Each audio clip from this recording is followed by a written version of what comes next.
Feeling maybe a bit overwhelmed lately, like you need to cut through all the noise and just focus. Yeah, that feeling of needing clarity is pretty common.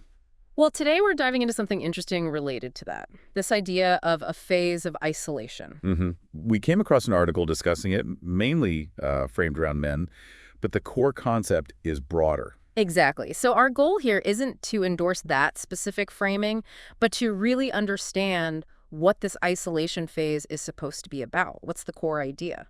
Well, the source describes it as this intentional period of withdrawal, not loneliness, not depression, but actively stepping back. Stepping back from distractions, Yeah. from needing validation all the time. Precisely. The stated purpose is really transformation, self-discovery, finding out what you're really about when the external stuff fades. Okay, so practically speaking, what does the article say this looks like? How does someone do this isolation phase? It suggests cutting back consciously on social things, fewer parties, maybe less just, casual hanging out at clubs or bars. And phone use, I imagine that's a big one. Oh, definitely. It mentions limiting it, maybe putting your phone on Do Not Disturb. The point isn't to just sit there, though. Right, it's about redirecting energy. Yeah, towards personal goals. The article uses this phrase, building the empire. Building the empire. Okay, that's quite a statement. What kind of goals are we talking about? Self-improvement. It seems so. Things like working on your career, learning new skills, maybe creative projects, fitness, anything that requires real dedicated focus. Makes sense.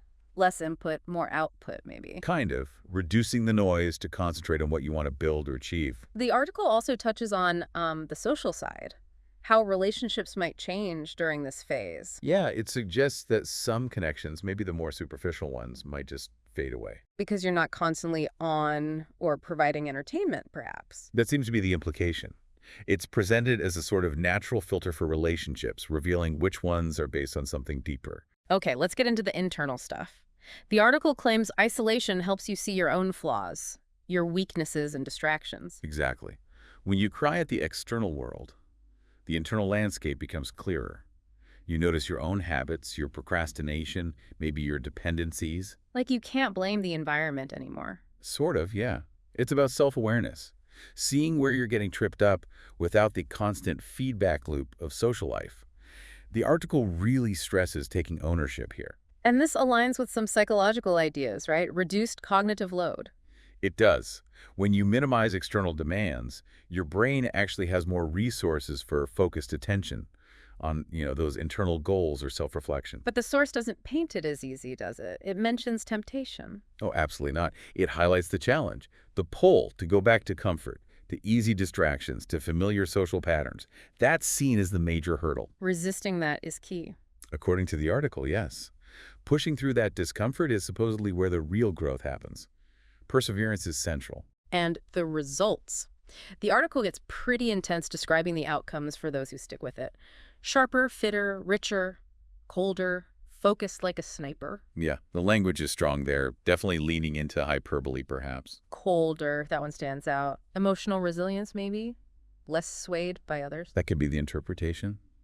It suggests a kind of hardening, maybe becoming more objective or less emotionally reactive. But again, strong language. The underlying idea seems to be significant gains, mental clarity, discipline, maybe financial progress, focus.